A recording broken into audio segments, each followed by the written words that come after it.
of the Trusted Seed Unconference on the energy supply chain integration with the use of DAO. So we have some experts in both like Web3 and energy today, corporate sector and ESG and so on. And I propose to start with a round of introductions, and we can say a few words and about yourself and the topic, your connection to the topic. So me personally, yeah, super interested in the green energy transition. One of the key things it seems we need for ecological sustainability. And we've been in conversation with Andre for some time on how we can help that, some ideas about integration. And now we are inviting some wider community to explore this idea, and hopefully it will lead to something actionable. Thank you. I'm passing the word to Andre. Thanks, Max. Very nice to meet you all. My name is Andre. I currently work at Innovation DTEC, which is the innovation wing of the largest power utility in Ukraine, called DTEC. And I lead the blockchain projects within our company. So we're involved in various potential use cases. And we see that Ukraine now has the opportunity to make a leapfrog because we have a lot of assets destroyed. We have a lot of regulation that is not in place. So we can just skip the evolutionary pathway, for example, that Europe went by, and try and implement the top tech in Ukraine and beyond. Thank you. Sadna, would you like to go ahead? Yes, thank you for giving this inspiration, Andre. I am ex-Siemens, so I started decentralized systems smart grid in 2008. If we can call it an expert, I would say yes to that because I've been in this for a very, very long time. I do not dare to call myself expert in Web3, DAOs, and all that jazz, even after 5 years. Since 2017, I'm in, and also went in because I saw now we have decentralized finance and business models through these decentralized energy systems that researching and implementing, piloting for so long. Germany, it's like pilot desert here. Nonetheless, I see the regulatory issues in real world with both energy regulations and finance regulations, because you're mixing cutting edge of decentralization in both of those areas. So it's again, Andre, I think you're right. I think you have a good chance there through that severity, that you could really start with these more resilient, decentralized energy, decentralized finance and business systems. And energy, electricity is the baseline of our digitalization, digitalizing societies. So great to be here. Happy to share as much as I can, and looking forward to learn from all of you. Thank you. Johannes, would you like to be next? Yes, sure. So my name is Dr. Johannes Pulsford. I did my PhD in the topic of, let's say, blockchain, tokenization, sustainability, and supply chains. And currently I work on my startup Kumo, where I'm the co-founder. And I think for the energy transition, there's also a huge financing gap that we need to address. And with our solution, we would also like to bring additional financial primitives to renewable energy credits. So exactly what will be the discussion today about energy transition, decentralization, and how Web3 can make a difference. And yeah, very much happy and looking forward to the conversation and the discussion today. Thank you. Thanks. Jean, would you like to say a few words as well? Yes, so I'm Jeanne Bloch from Paris, and so I know a tiny bit about energy because I worked a little bit with energy crypto last year. And my work as a sustainability, I've been in sustainability as a consultant for 25 years, and I'm also an artist and researcher using art and science. And I've been very interested to explore the usage of decentralized energy and how much it's a disruption in terms of social organization and shared cultural values that we could already, had a tiny glimpse because, for example, in France and in some countries in Europe, because of the cost of energy that has changed because of the war in Ukraine. And that was really interesting, and it's really like a glimpse. So yes, I'm really more interested and happy to learn about the usage and understanding everything as much as I can to prepare the panel that, I think you should all join when I hear you. So please come to Paris and join the panel. I invite you. This is a serious invitation. Thank you. Thank you so much. Everybody, do you have your mic working? I hope so. If you can all hear me, that is. Yeah, great. Can you share a few words about yourself and your connection to the topic? Sure. My name's Revati. I also go by Rev. I used to be director of a nonprofit in the crypto space called Region Foundation. It's part of one of the earlier crypto climate projects called Region Network that incentivizes planetary regeneration activities. I also used to be one of the steering members of peer-to-peer foundations. So I've been following the ethos of decentralization well before blockchain became mainstream. And I sit on a bunch of climate projects and particularly climate financing projects. I co-chair a body that's creating standards for transparency on it for one of the UNFCCC primary flagship initiatives for building climate resilience.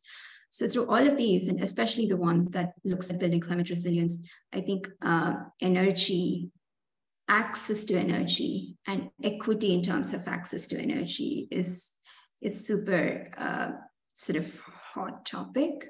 And I think what's interesting to me about what we're discussing here is it's one of those cases where Web3 and decentralization has a very, very clear real world use case, right? In that often when we talk about green transition, having a stable grid, and especially doing that in emerging economies, it requires a decentralized grid, and it requires a thoughtful, with community participation, decentralized grid that also includes other stakeholders like the public sector, funding from the private sector, and so on. So yeah, I'm super happy to be here to learn from you all and to contribute whatever I can from the different contexts I'm in. Thank you. Grail, would you like to also do some intro?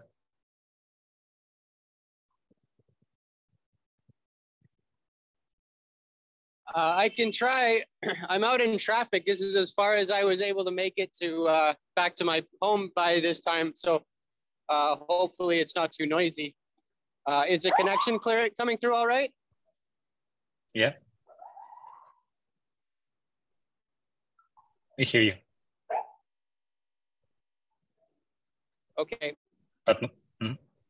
Okay, cool. So I've been in the Philippines since 2016, 2015, working on solar and electric tricycles. My degree is in geology before that, and a specific type of electrical geophysics called magnetotellurics, which is the same sort of testing technique that you'll use to monitor batteries through their lifespan. So that's my background. And our focus is very much on public transportation.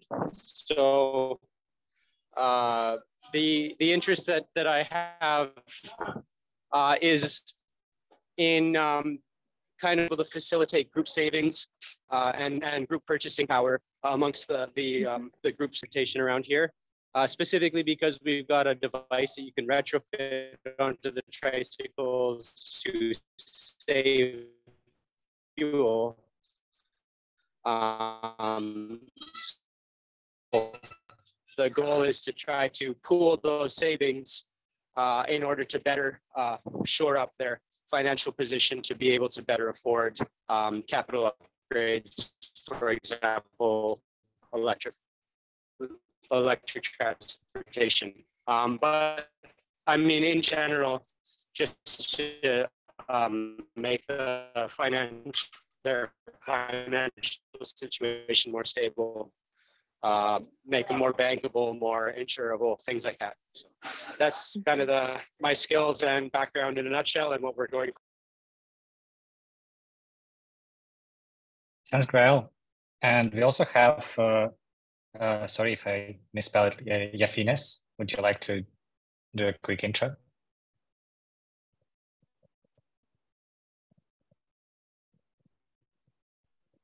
His name is Jacques-André. André, do you want Jacques-André, sorry. Sorry. To introduce myself in a few words, I am head of operation of a non-profit based in France, in Paris, called Blockchain for Good, a collective of researchers, entrepreneurs in society, interesting about the subject, blockchain and sustainable development goals. And we published last year a report to the energy ecosystem, how it works. So in a nutshell, this is what I do. And of course, we are organizing in a few days, in a few weeks, and the biggest HCC side event about impact blockchain in Paris. And we have a conference about this subject, energy, as well as agriculture, climate and environment, identity, and another one, regenerative finance. That's it. Very cool. Yeah, so we have a really diverse group here, especially for this conversation. I've prepared a few questions, but please feel free to be in the conversation. Like they are just helping us to form the dialogue. So I would maybe like to start with initial benefits or impacts of the supply value chain integrations. You see now, where are the biggest and important shifts?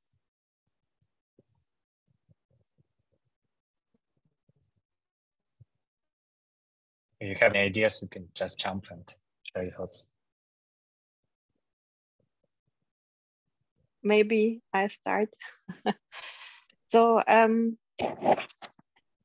very concretely, for example, with Unity is the solar as a service scale up from Switzerland, and they're scaling into Europe. And already when Pedro founder reached out to me, he was saying already in Europe, they have this issue of bankable projects because each nation needs to know us. They take their time and we're not scaling as fast as we could because of the financial bottleneck. That's that, and the ability to scale with decentralized finance has had proven itself already when we met in end of October 2021. So there, the traceability, number one, decentralized finance, meaning many people can contribute to the decentralized real world assets that have sustainable and solid revenues over a long term through power purchase agreements. That's a real asset people should and want to participate in. And making that transparent is what blockchain can offer, but not necessarily making it accessible, because still to this day, until we have true login, like self-sovereignty as easy as a login, we need to get there to actually really make use of that for the crowd, for the people.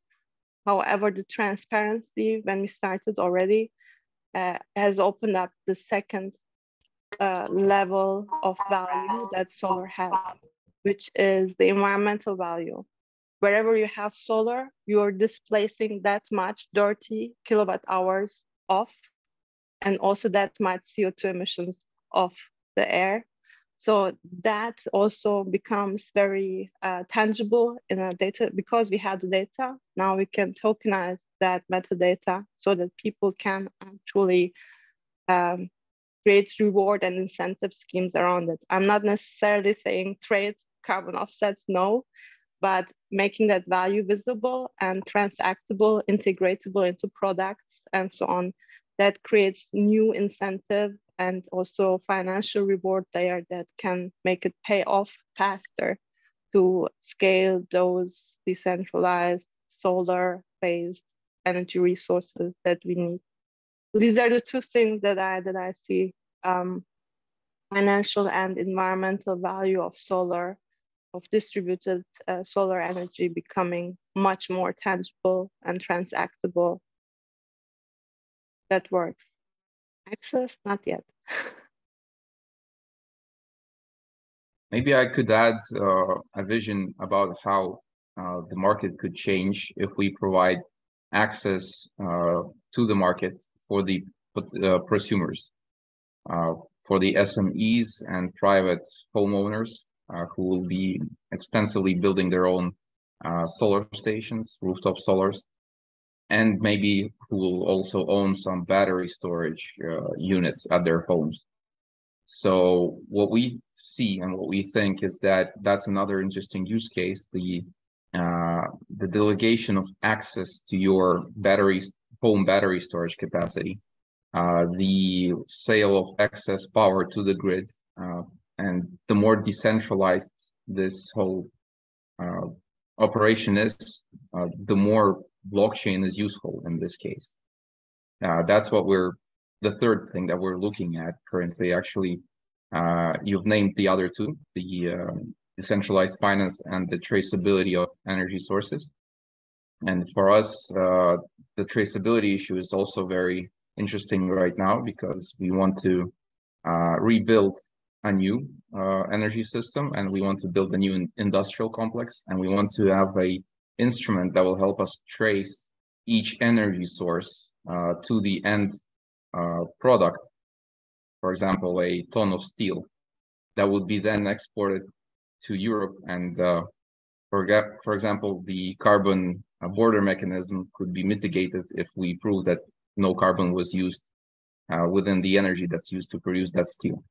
So now it's all at the very early stage of conversations, and everything needs finance. That's where companies like Kumo maybe come in, that could help attract financing to such vertically integrated long projects. But that's where we see the potential, apart from the P2P market. Yeah, and I think it's going in the right direction, that we see that the integrity of the renewable energy certificates is also way higher than if we talk about carbon credits, because we have a physical instrument that is sitting on our roof, be it like solar panels, which then if you go a bit further and you have maybe blockchain hardware that is actually signing the data or signing the energy and increasing the integrity of the data that is being transparently displayed, that could lead to better financial mechanisms.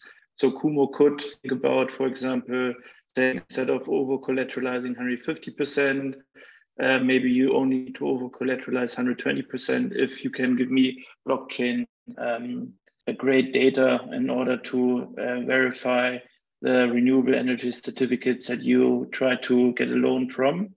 So there could be additional financial incentives made available if you can showcase that.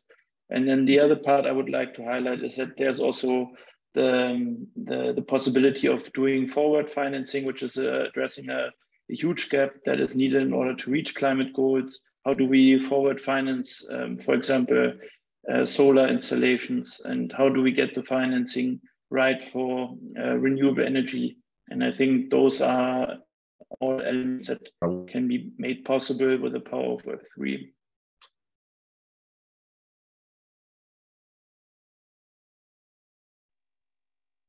I want to pick up on that. On the policy end, one of the real opportunities here, I think, is to link this with the financing decisions that happen on international, national, and subnational levels. A huge momentum over the past few months on the policy end, where energy financing meets sustainability, has been deals with amongst the public sector with bigger financial institutions to for upfront purchase of solar institutions and so on, right? Some of them do take the form of power purchase agreements. Some of them are more complicated and may just be part of the government's sort of net zero initiative and that sort of thing. And a real struggle that I see in a lot of these, it could be public-private deals, and a big push is also in terms of investing that goes to markets like Africa that are really rapidly growing in terms of renewable energy access. But you need that initial financing. And a big sort of need there is to link that with net zero tracking, with tracking of carbon footprint and based on actual consumer usage, right? And how much energy feeds back into the grid. And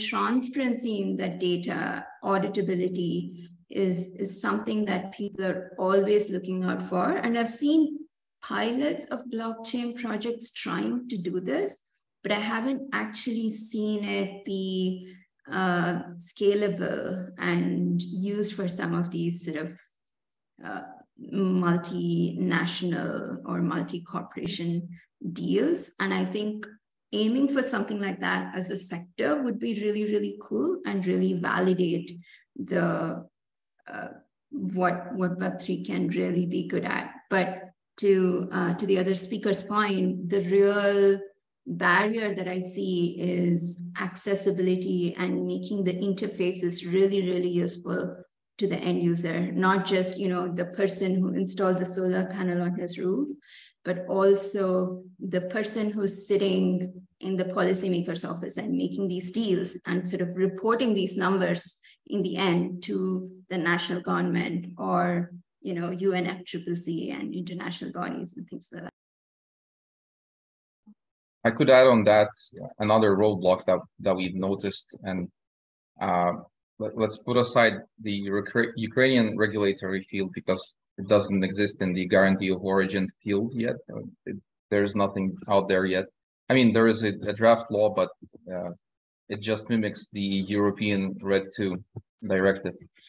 But what we've seen and what we've talked with the European Commission about is why cannot we build for example, a smart contract-based issuer of guarantees of origin for the Ukrainian renewable power sector for it to be accepted by the European, the Association of Issuing Bodies, the AIB. And the answer was pretty flattering because they don't do that, because they need a centralized governing body to be the issuer of guarantees of origin. And for us, that means that the EU is still lagging behind the technological progress, and they do not comprehend the technological advancements that blockchain can bring, making it more transparent than a trusted governmental body, for example, if we put it on a blockchain on a smart contract. So that's a huge roadblock for us, and we're trying to persuade like my unit is trying to persuade, first of all, my own company that this will be valid at some point in time, then the Ukrainian government that this could be accepted in the EU, and then we have to persuade the EU that Ukrainian guarantees of origin based on the blockchain smart contract are as valid as a centralized issuer from the EU, for example. So governance. People have to be educated about what this is and how it works.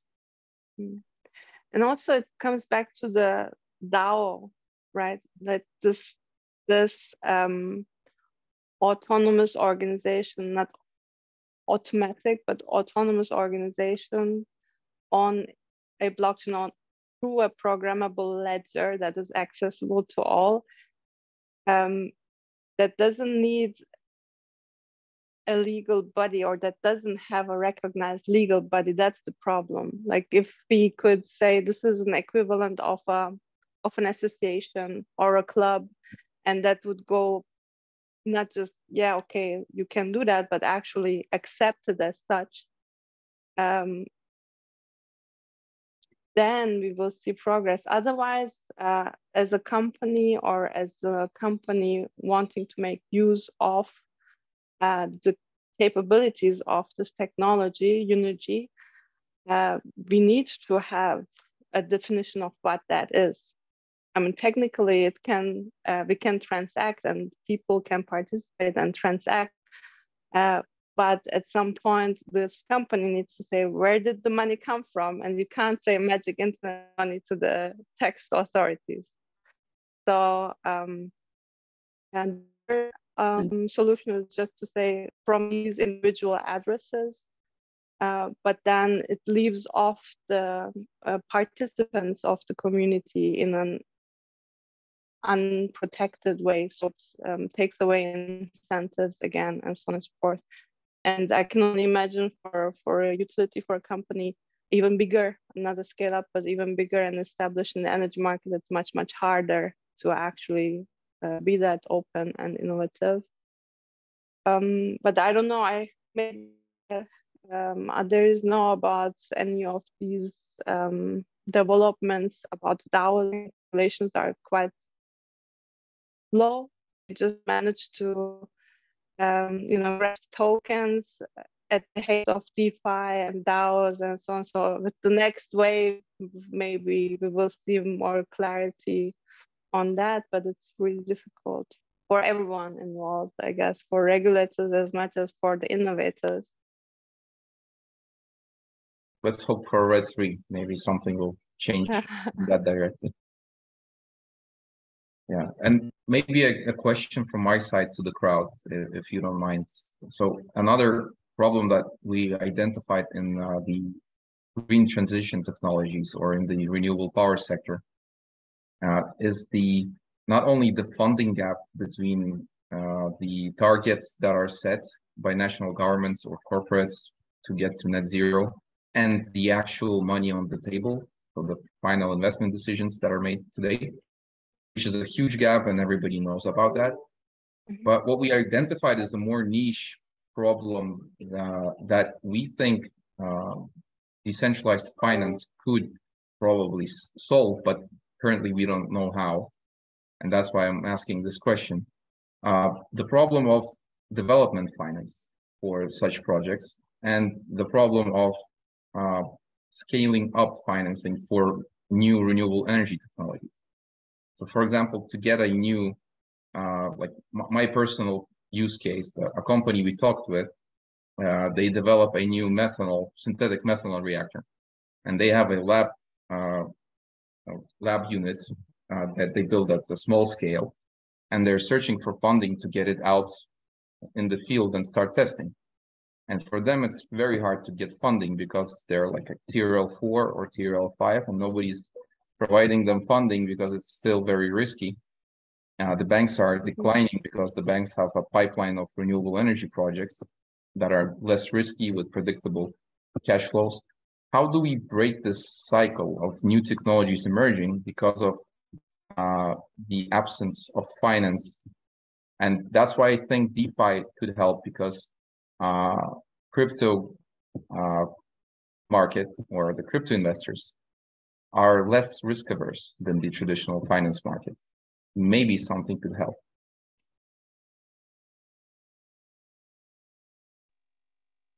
I can chime in from my experience, but you're not going to like the answer.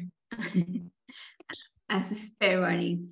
I do agree that crypto investors can be more risk-friendly, and it's true.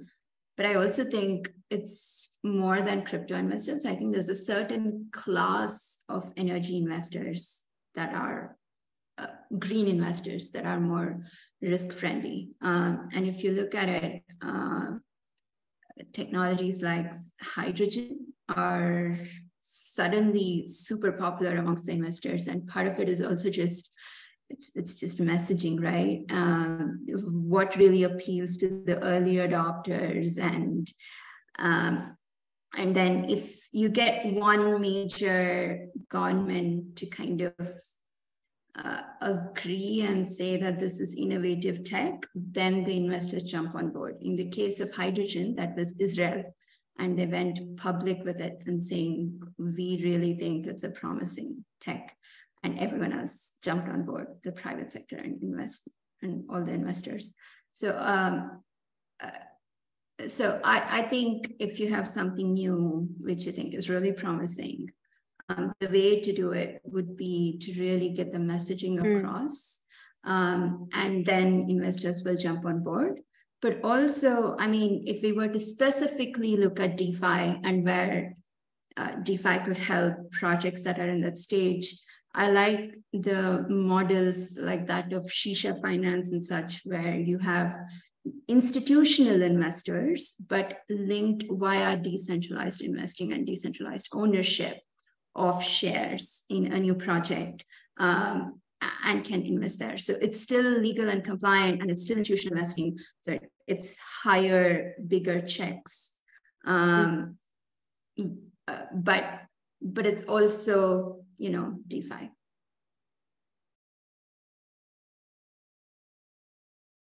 Also, one link came to mind. Maybe that also relates to the DeFi part. Reminded me of Molecules. It's also a project that basically funds early healthcare research, where it's very risky whether the outcome of a drug test will come through, etc. There they also have the feedback that participants could also help with data, usage data, and so on and so forth. But it seems to be different because energy investments are as high, and maybe, as Revati says, being accessible to institutional investors is much more of an issue than the decentralization aspect of it. And getting the message across, as with everything. Yeah. True.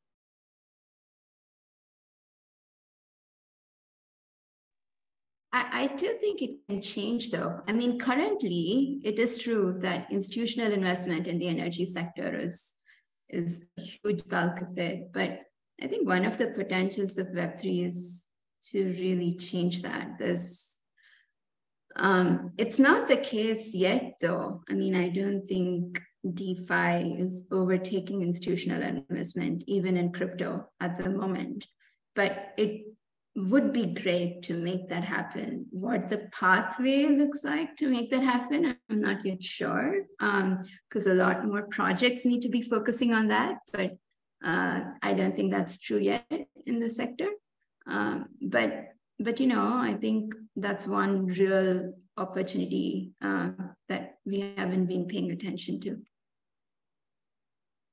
I was wondering, when you were talking about getting the message across, in either, you know, are there things that you're doing regarding the European Union? I mean, for example, Energy Crypto and other companies, or things we could do to help Andre? I don't know, Andre, sorry, I don't pronounce well.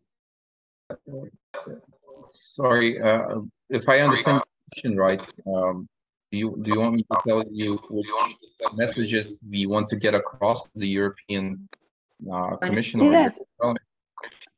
Yeah. Because I understand the you know, the cultural gap between centralization and decentralization. Yep. So I was wondering, for example, if you maybe give us, a few names, maybe we can even reach out to them for the HCC or for following conferences, figuring out that kind of Yeah, stuff. well, it's DG Energy, which are the governing body for the regulation in the European market. But from the one conversation that we had with them, it was just a conversation about what do they think could work for Ukraine, and we proposed this decentralized model. So the answer was that they're not ready to discuss the decentralized model right now because they don't understand how to govern or how to trust a decentralized guarantees of origin issuer and how to implement that into the AIB infrastructure. So how we decided to move forward is just to build an MVP of that platform and to show like this is how it could work. On the other hand, the Ukrainian government has the obligation to implement some sort of guarantees of origin scheme here in Ukraine. And to do that, to fulfill the obligation before the EU, they just copy-pasted like the best practices of the European regulation and put it on top of a national issuing body. So I'm not saying that that's bad. If that makes if that creates an unlock for potential additional revenue streams for the renewables, our company is the first that would like that. But what I'm saying is that the technology is already further in front of this learning curve because the regulators probably just don't have the capacity to go into every technology sphere all the time, and they need somebody to show them, to educate them about what's going on and what can be done. And because in the EU, the governmental bodies are trusted, and in Ukraine, the governmental bodies are not so much trusted. That's why we decided to have this decentralized like DAO approach for guarantees of origin and try it out. And it's still a big battle ahead because, again, if somebody wants it to be centralized and controlled, and we want it to be decentralized and governed by the marketplace or participants of the marketplace, then we will feel a lot of pushback. But if we get the message through that the decentralized approaches will also be accepted, or at least it's not frowned upon from the European regulators, then that will really make things easier for us. There are sandboxes on the European level, but financial regulation sandboxes. Yeah. But maybe that might be a doorway. Like if you're showing basically, I mean, there's a financial model behind the decentralized guarantees of origin as well, like why people participate, how they earn. And just an idea, if you would put that into the sandbox of a DAO that is organizing those financial flows with the decentralized financial model, and that goes into the European financial regulator sandbox. And we have actually an energy case in there. I don't know, it would be definitely worth the messaging part. But yeah, but again, like exactly, maybe the message then would be, why then don't the energy regulators have a sandbox like financial regulators? Because that's exactly what we need. Energy and finance is coming together. Yeah. Well, actually, EU is the place where similar projects are already existent, but they're built on top of decentralized infrastructure. Projects like FlexiDAO, Energy Web, and others, they have this blockchain infrastructure, but the issuer is still a centralized governmental body. They just deliver the information, they organize it and deliver it. So that it's more fractionalized, it's more transparent, it's more traceable, it's easier on the software terms to work with that information if you put it on a blockchain. But what we're trying to prove here in Ukraine is that we can issue these guarantees of origin based on the info of the each and every solar or wind park, just Producer. directly connecting to it informational system. I mean, we're in. We're gonna make a case. No, seriously, because Unergy as a solar owner and operator, let me think about it. I would share the information about this finally. Maybe it's really a doorway that we can enter from. Hey, we want to be the decentralized organization of it without a central issuer. These are all energy actors, and this is how we are issuing, right?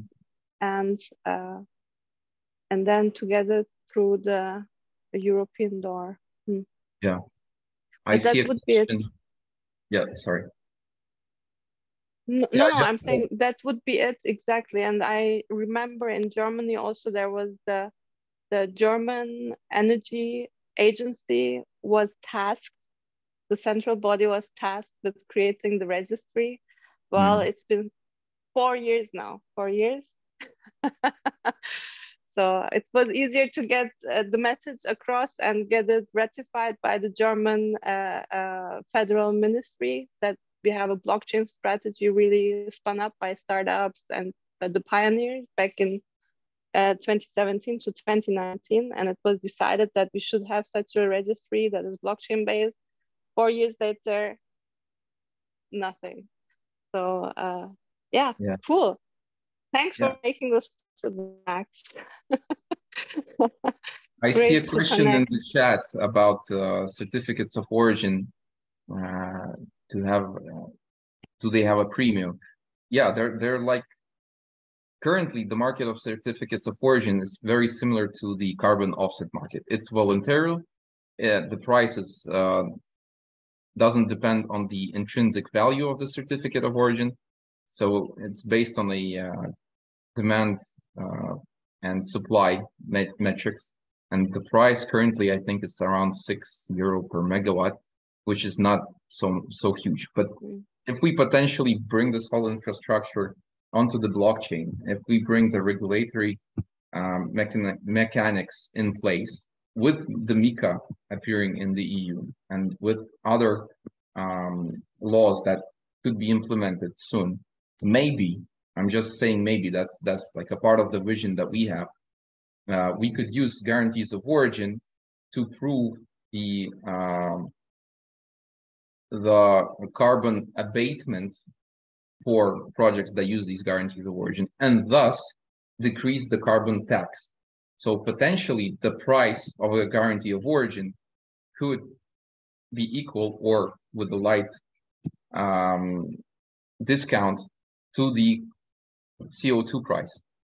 And that's 80-100 euro per megawatt of energy. So it's a huge leap from the current 2 to 8 euro per megawatt, which makes them a really valuable asset. And if we build it on a tokenized platform, that could be the unlock to the second part of the value chain of renewable power, to the financial part of the value chain. So if you have a project, I don't know, 80 euro per megawatt energy and 80 euro per megawatt guarantees of origin at the same time, you have double the potential revenue. So you have double the potential instruments to collateralize and to tokenize that collateral and to bring in decentralized loans. And that will be, everything will be transparent. And eventually you could trace every dollar you financed to a project to every final product that is produced without CO2. That would be the perfect world scenario.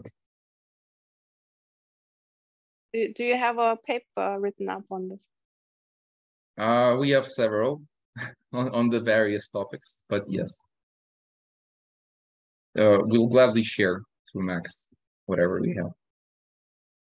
I'm curious, that was my question. I'm in a better spot for internet now. Thank you for clarifying. I'm curious, who would be the trusted, basically, how do you solve the Oracle problem? Who are the trusted people who can write and certify these plants in the absence, like when you have basically a public blockchain that you're writing these certificates to? Yeah, well, that's a very good question, actually. So how do you know that the plant is actually green?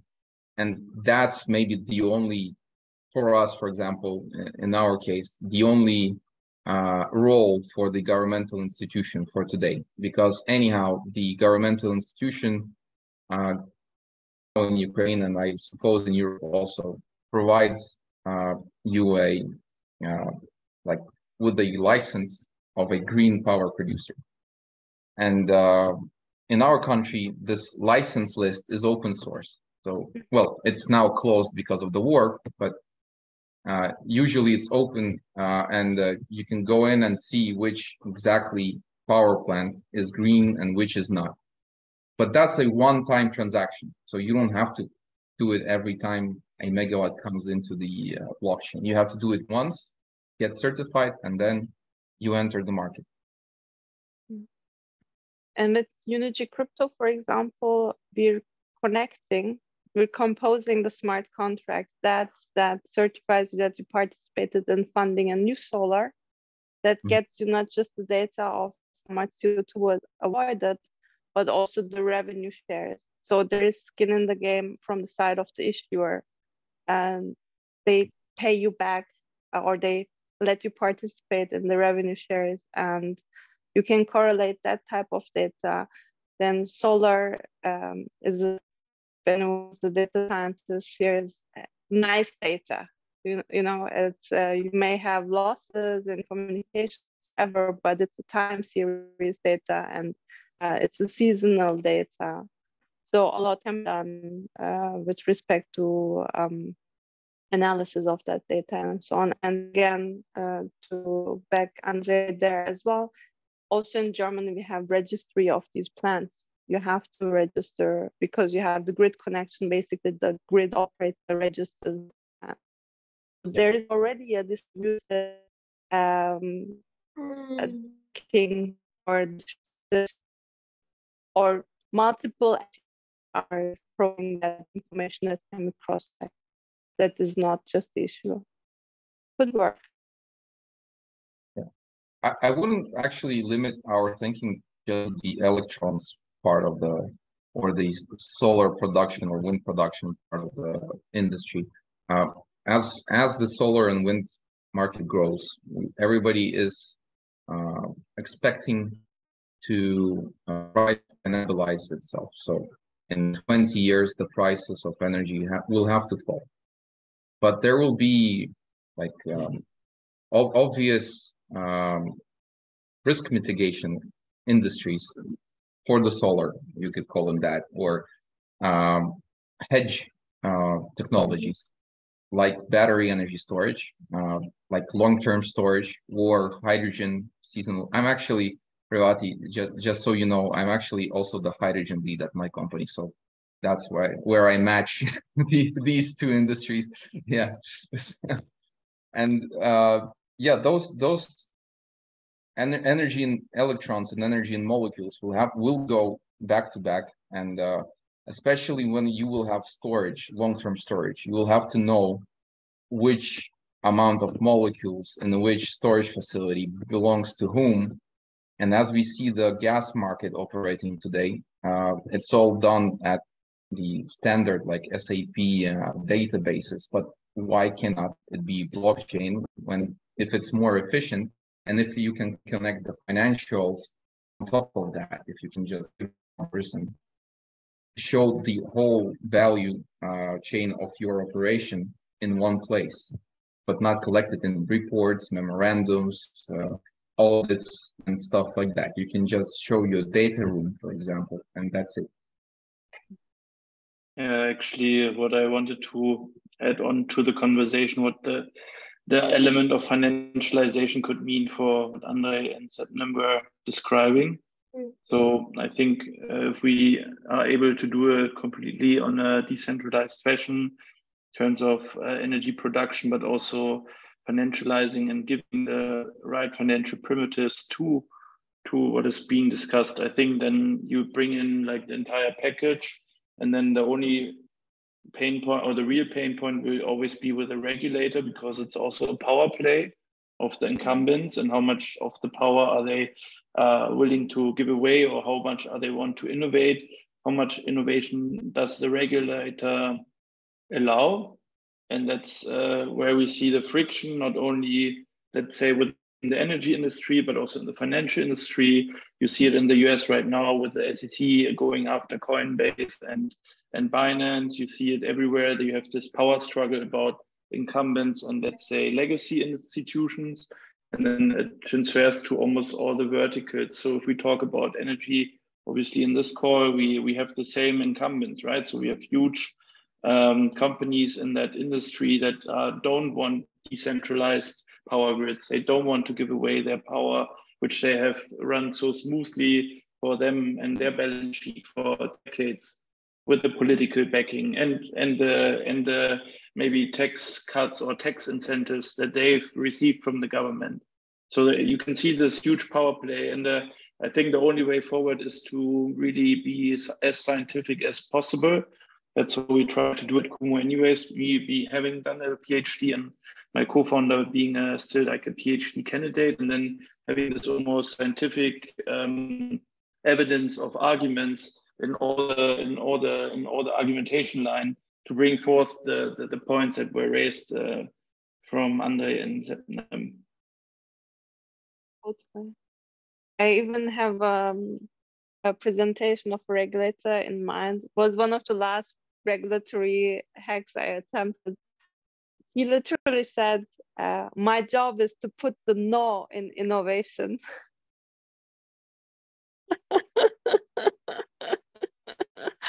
Like, thumbs down for that one. Honest. At least he's honest, no waste of time here.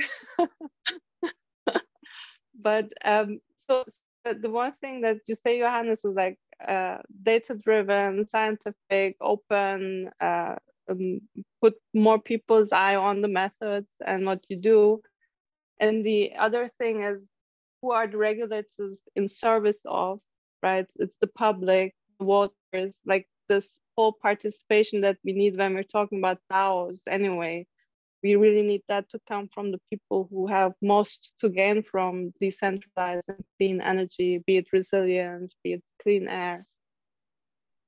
Yeah, and especially cheap energy, right? So if we talk about solar energy, and if we can, I think solar energy already has reached like the lowest price across all of the energy producing possibilities. So I think also has then much bigger political implications, right? If we get away from oil or fossil fuel, and now we see this big inflation just because of this peak in energy prices, which then translates to all the other industries. And then if we counterpart that with like a decentralized renewable energy grid, you would not have this spike, you would have less dependencies. And then we come back to the point of Andre, how do we also look in other verticals about the storage possibilities, and what storage is, the main function of storage, and like huge batteries in order to accommodate for the swings and energy production that we do have with renewable energy.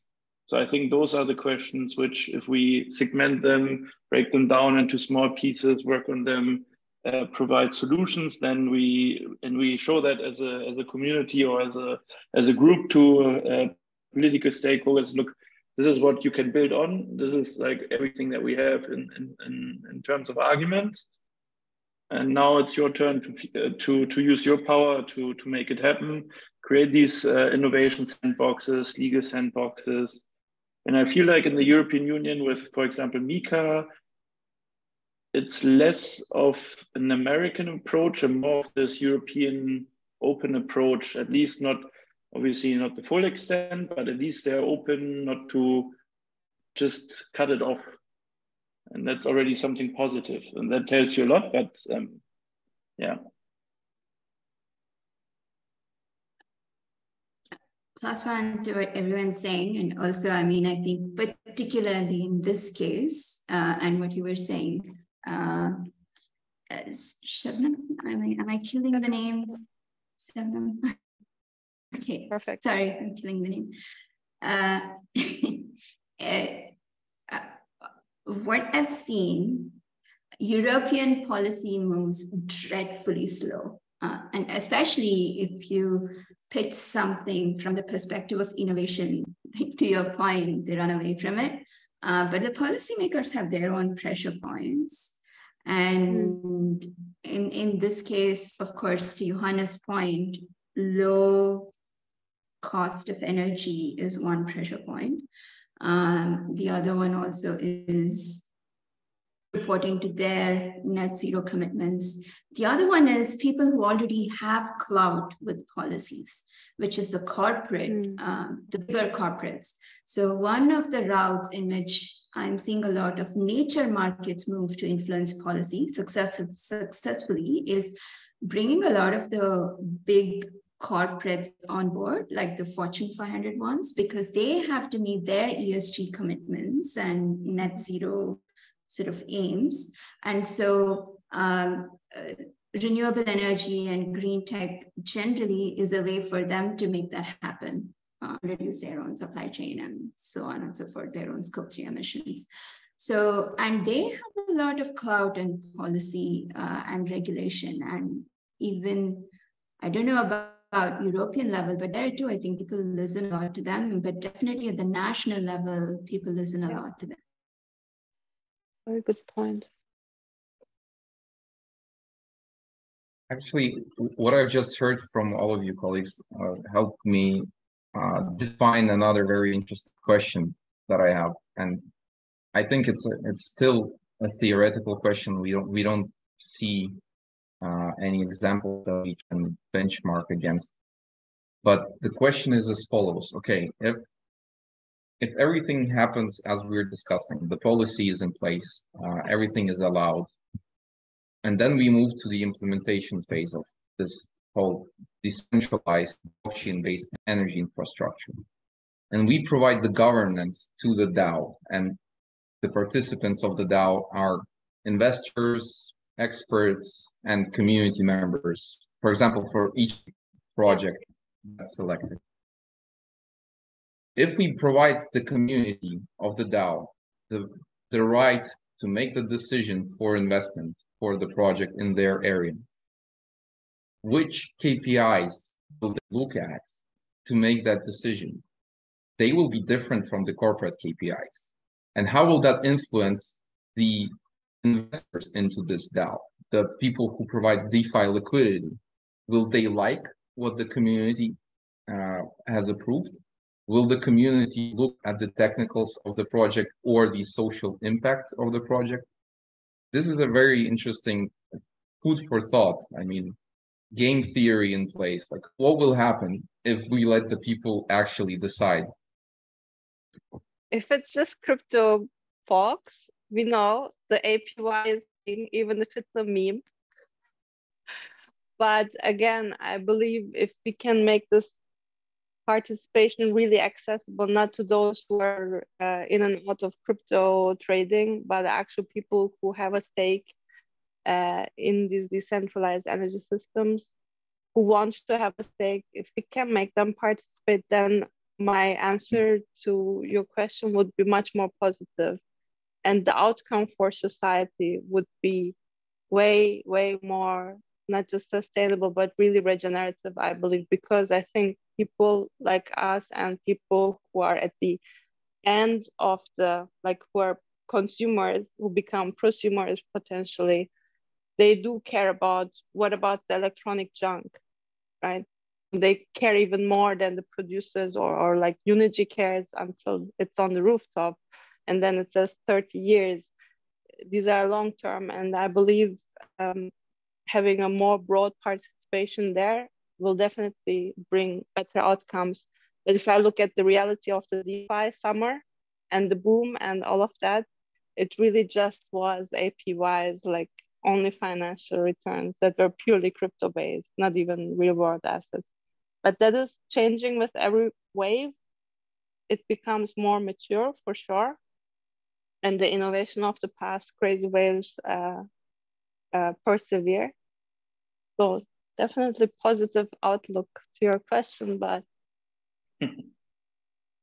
yeah, maybe outlook. if I can follow up on that. So I think your question, Andre, is very well formulated from the discussion, and actually it kind of leads into a bit of the value proposition that we try to develop at Kumo, which is on one hand to bring the financial attractiveness to nature-backed assets, and also having the actual nature impact or the planet positive impact.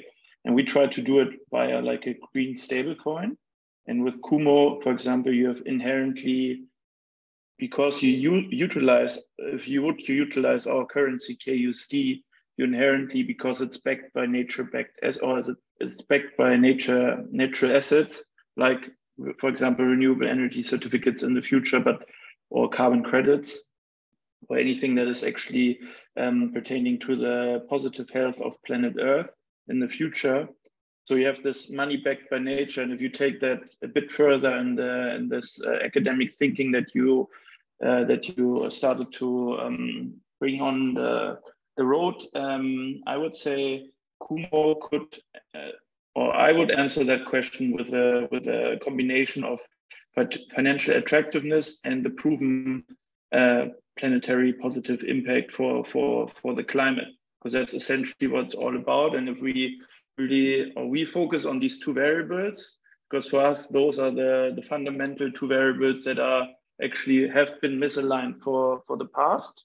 And now looking forward, we want to align the economic and ecological incentives in the same currency, and that's exactly our long-term vision, right? So money backed by nature, and just holding 1K USD can actually drive climate action. And if we get high quality renewable energy credits, for example, into our protocol as collateral, then it's exactly directly answering at least two variables of your question, which is very broad, but it's always about narrowing down also the variables which we then perceive systematically important, and then have ripple down effects. And if you do this, maybe you also more inclined to do other things which are positive for nature. And then they're more hard to grasp. If we talk about biodiversity credits, or if we talk about UN SDGs, it's much more soft KPIs that we're also following there. And maybe they also have ripple on effects if you focus really on those two main variables. Could be one way to answer the question. Obviously, it's a very broad question. And then obviously there's sub-questions which then can allude again to this more leading research question that you proposed. Sounds almost like someone should do a PhD on that. Someone call a PhD. I did mine already, so I'm out of the race. I have done research on this, but I don't think it's actually a Web3 specific question. I think it's a general, how does development financing align with, green tech investors' financing needs kind of a question. And I actually think some of the answers you'll find, Andre, you don't have to wait until Web3 becomes accessible and so on. But you can look at traditional cooperatives, where traditional cooperatives meet energy cooperative. It's the same exact story. You always have external funding, and what the people want is going to be determined by a few really charismatic community leaders, and they set, the agenda of what they care about. And each community is different, right? Like for some communities, it may be disaster preparedness along with, reduced carbon footprint. For some, it's just plain old energy is costly. We want solar energy because it's cheaper. So I think it depends on each community, and you usually have those charismatic leaders who know about it, who you can tap into in a cooperative setting or something similar, even if it's collectives. And I think there's a lot of examples out there that exist in terms of energy cooperatives meeting actual community organizing, and you'll find answers there. Thanks for the mention of cooperatives. Actually, that's a very good example, because from what I know, one of the biggest European banks is owned by a cooperative. So that's a good like waypoint. The Belgian KBC, I think, is cooperative owned. So yeah, but we will have to, you know, be very careful to build a. If we're talking about the vision, I'm not saying that this is a concrete project or a set of projects. If we're talking about this vision, we'll have to be very careful between communism and capitalism, not to build a, you know, communistic setup where everything belongs to no one and is owned by everyone. So in the end, finance, like Johannes has mentioned, is one of the driving forces. So people will have to profit from these projects to make them interesting, apart from them being climate friendly. And that's what the big guys are thinking about. So if a community cannot bring enough liquidity to build a 30 megawatt power plant, I mean, 50 million or 25 million euros cannot be raised by inside a community. Outside players will have to come in, and they will be expecting returns on interest. And if it's a bank, it will be expecting 6 or 4%, depends on where the project is. But if it's a crypto investor, the crypto investor has the alternative to just hold Bitcoin, for example, for the next 2 years. So that's like the liquidity part is also a challenge here. The vision looks very promising, but the road to that vision, the night is dark and full of fires, you know. But I do believe tokenization, you know, it can add the value. I think that we all agree on the environmental value, the whole CO2 bubble that other organizations have on their balance sheets. We can make that additional value visible, part of the financial equation at the very least. But then again, I believe Web3 and participation hopefully will move us towards this coordination failures, where we know actually benefit from not just finance, but actually clean air and livable environment. Yeah, I'm not just a dreamer there, I hope. Like really, I believe we are having this transition. I believe we know how important it is to have sovereignty, to have freedom, and the less attackable it gets, the more decentralized it is, the better the outcome will be.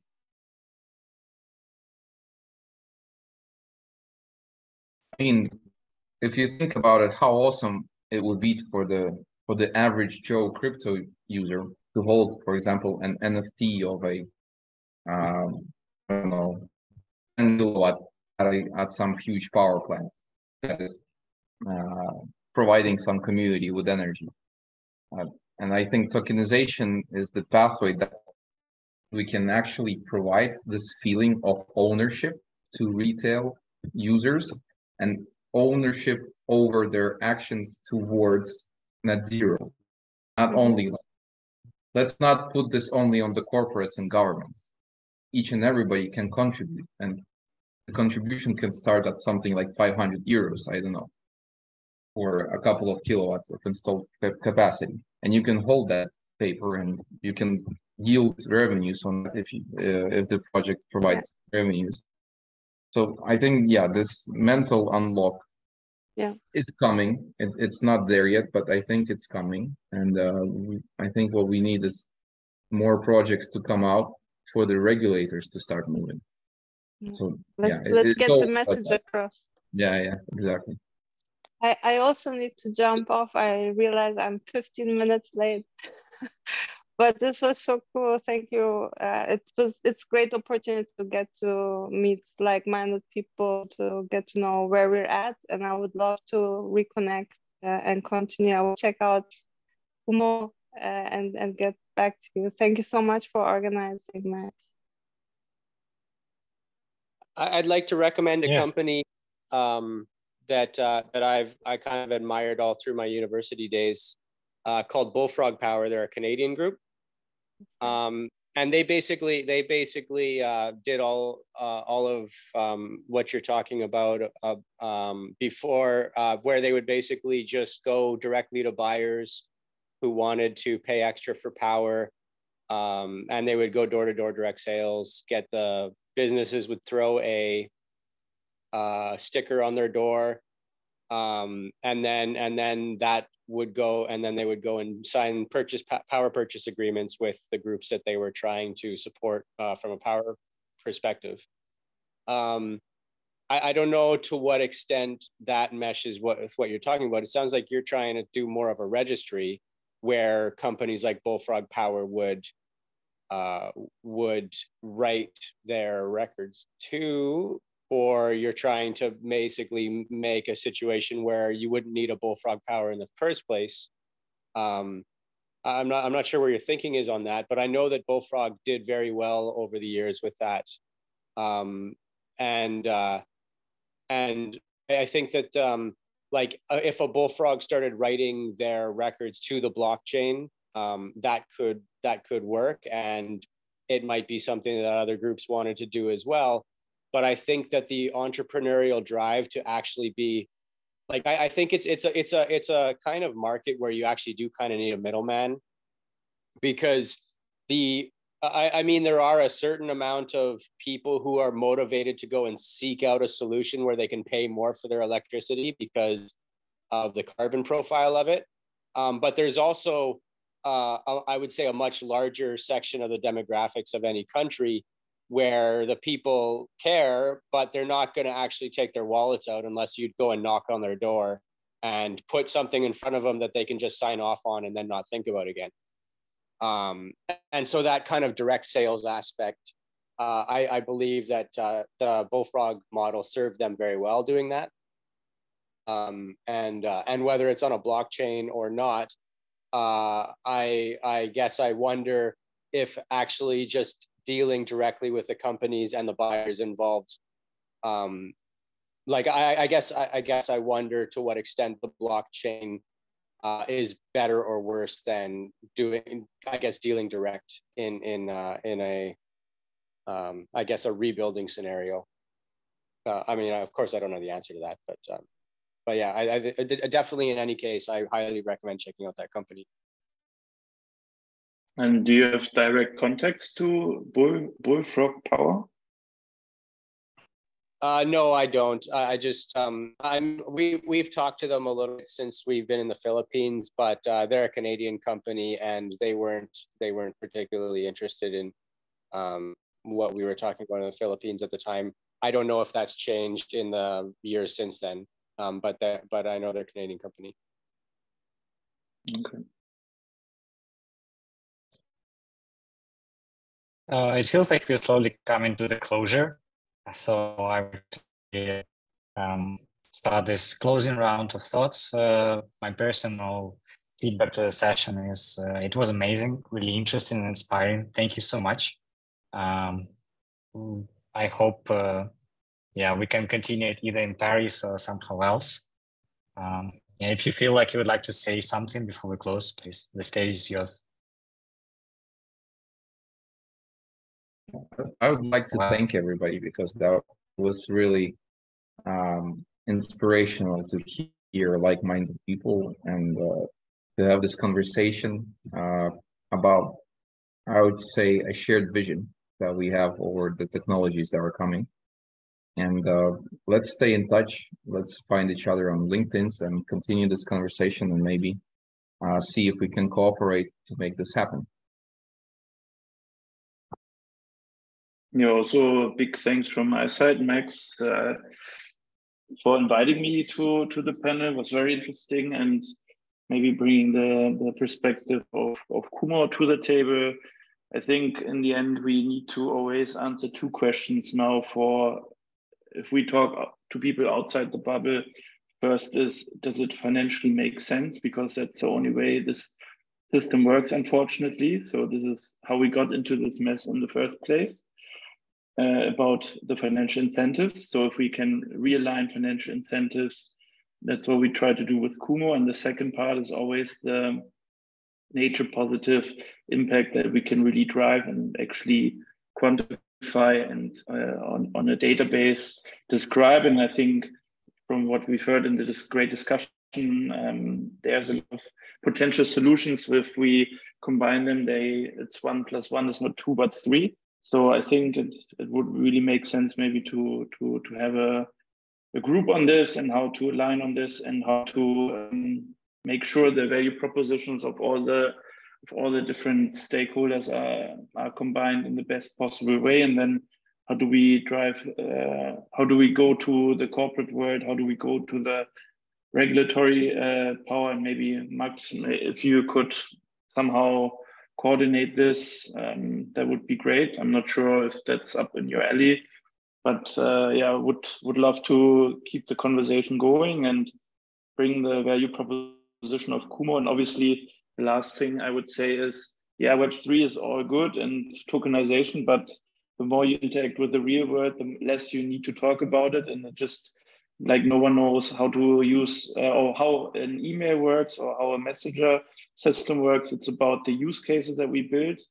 So if we can make people money and if we can show them climate impact, and in the background, it's done on blockchain rails, on Web3 rails, and no one cares about this in the end. So we need to make sure that we go away from our bubble, face reality, and how do we deal with that? And that's what we are doing with Kumo anyway. So happy also to share insights to that in that group that we can maybe develop. And yeah, thank you very much for organizing it and all the great panelists. It's very nice to meet you as well.